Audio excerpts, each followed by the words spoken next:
Good day, dear friends. We're still with you, even on January 1st, studying the situation on the front lines. We analyze maps together, review advances or retreats, and draw conclusions about how specific events might ultimately affect the overall situation at the front. First of all, Happy New Year, 2025. Share how you're feeling, how you celebrated the new year, and what you expect from 2025. What goals are you setting, and what do you hope this year will bring? Before we begin, I would sincerely like to ask you to subscribe to the channel. Your subscription helps support its growth. Thank you to everyone who has subscribed. Now to the front lines. 3 significant events occurred recently, and we'll discuss them today. Let's start by looking at the map. Russian forces enter 2025 with a victory. The Russian army began the new year with a major victory, while for the Ukrainian armed forces, the start of 2025 turned into a catastrophe. I'm not afraid to use this strong word because it reflects the reality. Let's discuss what happened across 3 parts of the front, 2 of which are especially important. Retreat from Kurakhove. The first key event is the retreat of Ukrainian forces from Kurakhove. The 2-month-long battle for the city has ended, with Russian forces emerging victorious. Why do I call it a retreat by the Ukrainian forces? Because there were no significant battles in the western industrial zone of the city, as confirmed by video footage from the area. For instance, the Russian flag was raised over the Kurakhove thermal power plant, TPP. While the AFU blew up some plant structures, the area remains largely intact. Footage also shows Russian control over the Elektrostal plant, the westernmost part of the industrial zone, which also appears undamaged. This is a stark contrast to places like Mariupol's Azovstal or the Avdiivka coke plant, where heavy Russian aerial bombardments occurred. Here, the Ukrainian forces simply withdrew, holding out for longer in residential areas than in the industrial zone. American maps, which haven't fully updated yet, still mark parts of the industrial zone as under Ukrainian control. However, the eastern and western zones are now clearly under Russian control. The coming days will likely involve clearing operations and demining, followed by an official announcement of Kurakhove's capture by the Russian Ministry of Defense. The battle for the city began on October 31, 2024, when a Russian convoy entered Kurakhove from the east, near Vremivka, and ended on December 31, 2024, with the capture of the industrial zone. In total, the 2-month-long battle resulted in the capture of a city that had a pre-war population of about 20,000. What's next? Now that significant forces have been freed up from the Kurakhove assault, we can expect an increase in the pace of advances. The nearby pocket, which has already seen progress from 3 directions, will likely be cleared soon. This includes advances along the southern edge of Kurakhove, through the center near Dalnie, and along the northern bank of the Suky Yali River toward Yantarne. Once Russian forces no longer need to assault Kurakhove, they will likely move along the Kurakhove-Zaporizhzhia highway toward Dacha, Ulakli, Konstantivka, and Bohatyr, marking the next front for battles in the coming month. Success in Novovasylivka. In addition to the victory in Kurakhove, Russian forces achieved success in other areas of the front. For example, Novovasylivka is now under Russian control. This is significant because it leaves only 2 villages, Nadezhdinka and Kotlyarivka, between Russian forces and the Dnipropetrovsk region border. With the capture of Novovasylivka, movement toward Nadezhdinka may begin as early as today or tomorrow. The distance between these villages is less than 1.5 kilometers in a straight line, and this marks the last line of Ukrainian defense before the Dnipropetrovsk region. Once breached, Russian forces could advance almost unopposed to the region's border. Progress in Terny. On the Pokrovsk direction, no changes occurred in the last 24 hours. However, there were developments near the eastern bank of the Zherebets River, in the village of Terny. Reports late last night confirmed that Terny had come under Russian control, with Ukrainian forces retreating south toward Yampilivka. This is a significant event because the battle for Terny began back on March 5, 2024, lasting a full 10 months. Despite considerable losses, Russian forces finally claimed victory here. Now they will likely move south toward Yampilivka, followed by battles for Torske and Zarichne, and eventually the key fight for Lyman. Current state on the Novovasylivka axis. As of January 1st, the situation on the Novovasylivka axis remains largely unchanged. However, Ukrainian reconnaissance has reported a regrouping of Russian forces in this area, which does not bode well for the AFU in the near future. Moreover, all of this is clearly connected to the offensive actions of other units within the Vostok grouping, which is advancing along the Kurakhove front. These two sectors are expected to experience significant movement in the coming days, with the chapter of Bolshaya Novovasylivka coming to a close. Russian units only need to make one final push to close the encirclement. It is highly likely that the AFU will abandon the settlement once they see Russian forces preparing for this, as they did at the Kurakhove TPP. After all, the AFU cannot afford to be caught in such situations, as it would deal an even more severe blow to the already fragile morale of their troops. Selidov direction, January 1st. Novovasylivka. Reports indicate that Russian forces have overpowered Ukrainian troops in Novovasylivka, a success attributed to the achievements of their comrades slightly to the north. Additionally, Russian units have reached the outskirts of Nadiyivka and are engaged in battles for Yasenevo. On the southern flank of this sector, fighting has begun for Slavyanka, while battles for Petropavlivka continue.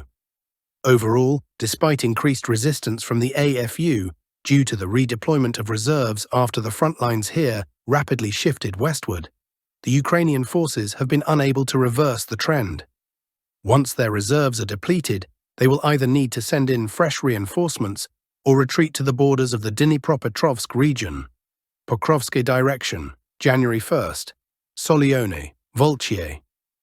The collapse of the AFU's front line southwest of Pokrovsk continues after Russian forces captured key AFU positions in the village of Peshana.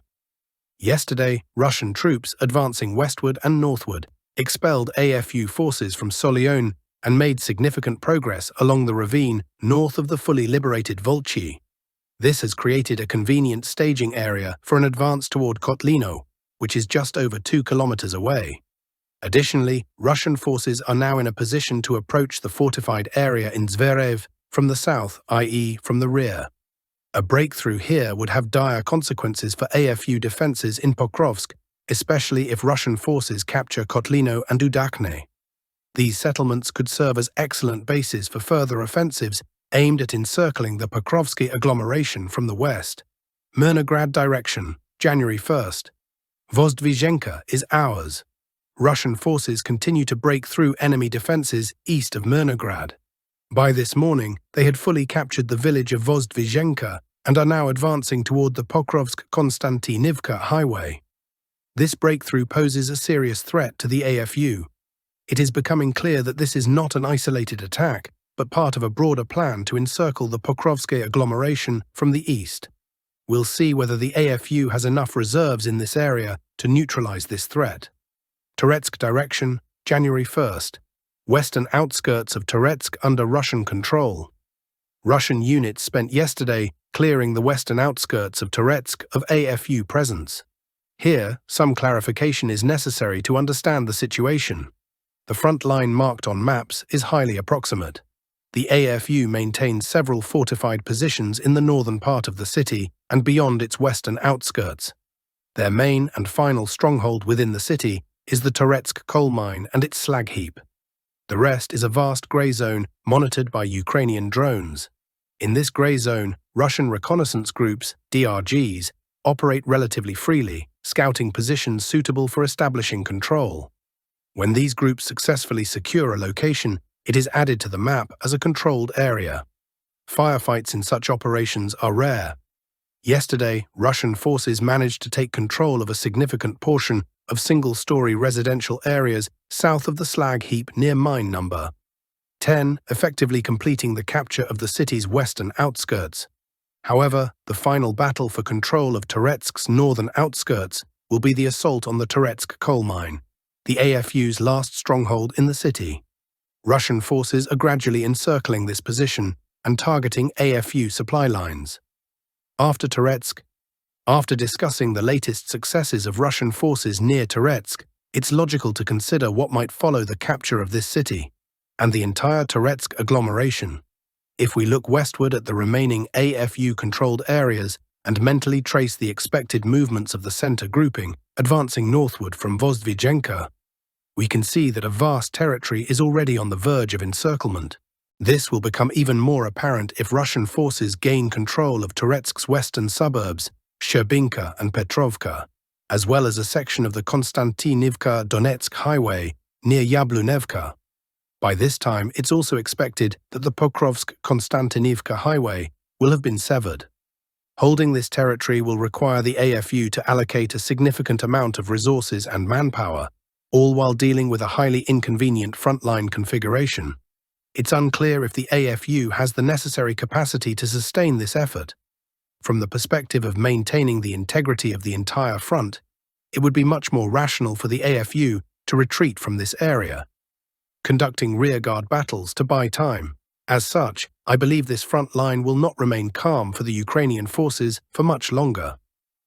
By the way, capturing this territory from the AFU would relieve the long-suffering Horlivka from artillery strikes and drone attacks.